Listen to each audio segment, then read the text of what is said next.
په دې ویډیو کې به زه تاسو ته دا وښیم چې مونږ څنګه کولی شو خپل د یوټیوب چینل پروفایل صفحې باندې عکس ولګو. که چیرې غواړئ کمپیوټر زده کړئ، د کمپیوټر تخنیکونه زده کړئ، نو زما چینل سبسکرایب کړه، د زنګ علامه هم فالو کړه چې د ټولو نه مخکې زما ویډیوګانې تاسو ته ورسېږي. که چیرې په یوټیوب کې مشکل لرئ، په فیسبوک کې مشکل لرئ، په کمنټ کې راته ولیکه، نور به د کمپیوټر سکرین په پردې ګورو. ویلکم افغان ورډ ایجوکیشن یوټیوب چینل.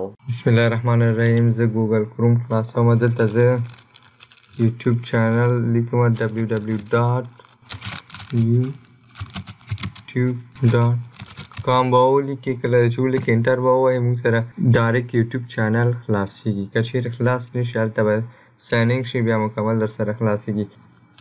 کله چې موږ سره خلاص شو، تاسو دلته ګورئ چې زموږ د یوټیوب په پروفایل باندې کوم عکس نشته.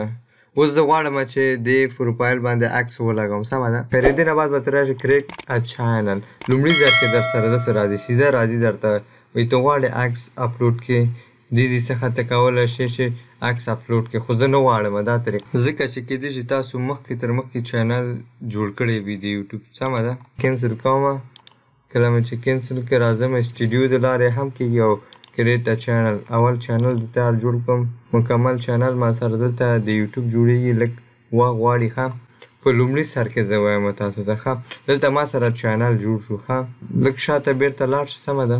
چینل ما سره جوړ شو دلته. ښه دې نه بعد زه غواړم چې دغسې یو عکس جوړ کړم. زه دلته راځم سرچ وهم افغان ورډ ایجوکیشن. تا دلته راغی.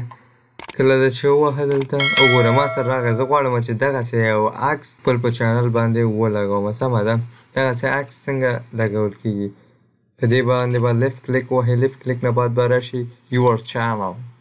یور چینل ته چې کله راغلی کسټم چینل. کسټم چینل ته به راشئ.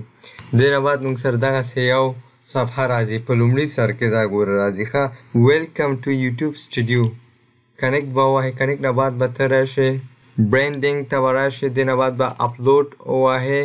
اپلوډ نه بعد به ته یو عکس انتخاب کړئ چې کوم ساحه کې د عکسونه وي. سمه ده. زه دغه ځای څخه یو عکس انتخابوم. سمه ده. دغه عکس مې انتخاب کړ، فقط دغه ساحه. سمه ده.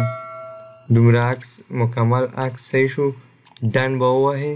کله د چې ډن ووهه موږ سره عکس مکمل اپلوډ شو. ښه اپلوډ نه بعد به ته پبلش ووهئ. که چیرې پبلش ونه وهئ موږ سره دا بیا که چیرې تا پبلش ونه وهه موږ سره عکس نه اپلوډ کېږي. پبلش د چې ووهه موږ سره مکمل اپلوډ شو. که غواړئ اوس وګورئ که نه ویو ا چینل. کله د چې ویو ا چینل ووهه موږ ته مکمل د چینل معلومات راښیي او تاسو ګورئ چې د پروفایل عکس فعلا نه دی راغلی. ریفریش به ووهئ. کله د چې ریفریش ووهه موږ سره به اوس مکمل عکس راښکاره شي. تاسو خو وکته مکمل عکس موږ سره دلته راښکاره شو. په دغه اسانه طریقې موږ کولی شو خپل د یوټیوب چینل پروفایل ته عکس اپلوډ کړو. که چیرې کومه پوښتنه لرئ په کمنټ کې ولیکئ.